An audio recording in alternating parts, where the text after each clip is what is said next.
Okay, students, so to be completely honest, with the last demo, I sort of made a mess of things. I shouldn't have tried to do the painting without white, and ultimately I made a mess and it didn't turn out how I had hoped, so I didn't think it made for a very good demo.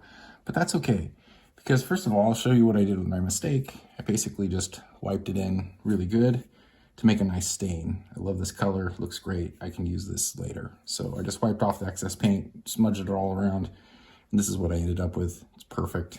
I can use this for some other demo or a painting. The other good part about that is that it'll give me an opportunity to demo with acrylics, which is a little bit out of my comfort zone, but it's not that difficult. Honestly, I kind of like using the water sometimes because it's fast drying and probably works better for demos in that regard. So I'm, again, using the soft gel medium. I've got this very limited palette, just these little sample colors that I got in a mix, and of course some water and stuff here. So I'm going to start by laying down an underpainting, sort of staining the canvas with my brush. So like I said, you can use a brush to begin this with. And I'm going to use some color I haven't used before. Sap green looks nice. Let's see how that works. Oh, and one last thing. I've decided this time to work on a board. And this is something that you can choose to do for some of your paintings. It might actually work really well for this one because when palette knife painting, you don't necessarily want the bounce of the canvas. And so this is just a gesso board. There's no canvas on it at all. In fact, this one was probably one I made myself. I just got some masonite, flipped it over, and put some layers of gesso on the front, and then sanded it until it was smooth. So this is something that you can use, or you can buy this in the art store.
Okay, so I have my underpainting down, which is very just washy, mainly just to remind myself where the composition is, and even more importantly, taking note of the important values, the tonal values of the colors and the light and darks.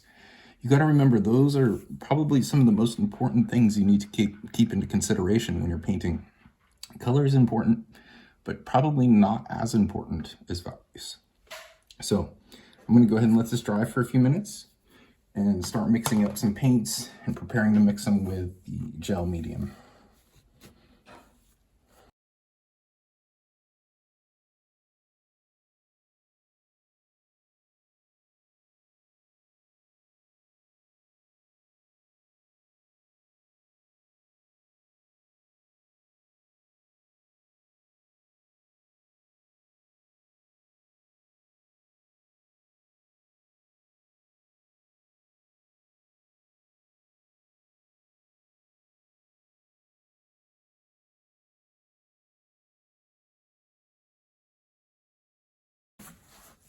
Okay, so I mixed up a few colors.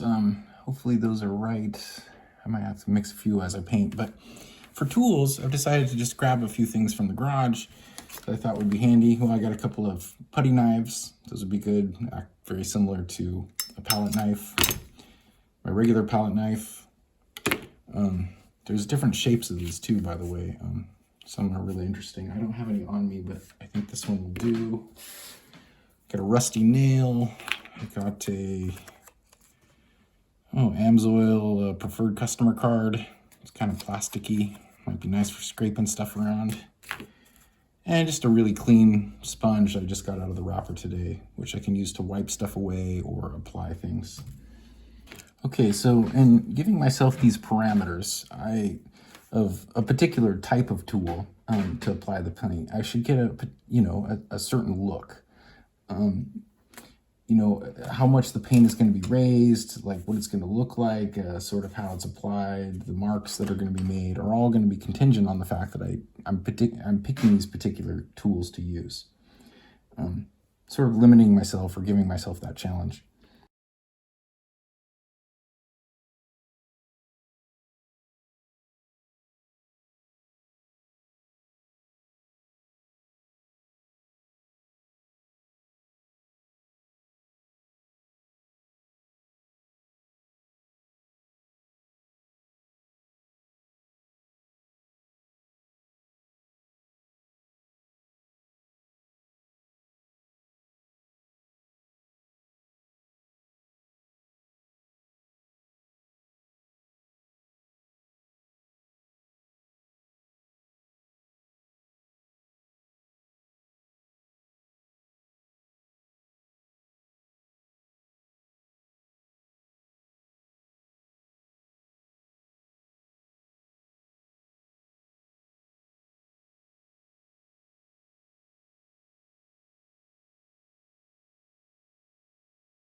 Okay, students, I went ahead and added some light back into the studio, so hopefully you could see this better. I let it dry a little bit. There's probably still some wet parts.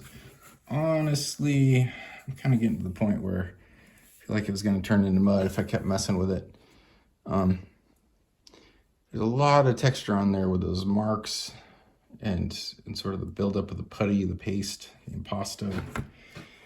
What I might do at this point, oh man, I think I dropped some little goobers in there.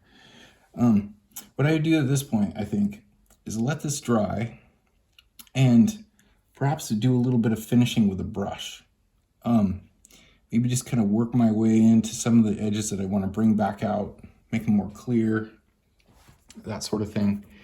But I don't want to overwork it too much because you want it to have that sort of fresh, confident feeling that you get when you just work with that palette knife technique, because otherwise you just fall into the same trap of working with a brush and just working it until it's, maybe a little too rendered, right? This gives it a little bit more style, has more of a, sort of glossy, jewel-like textured surface to it.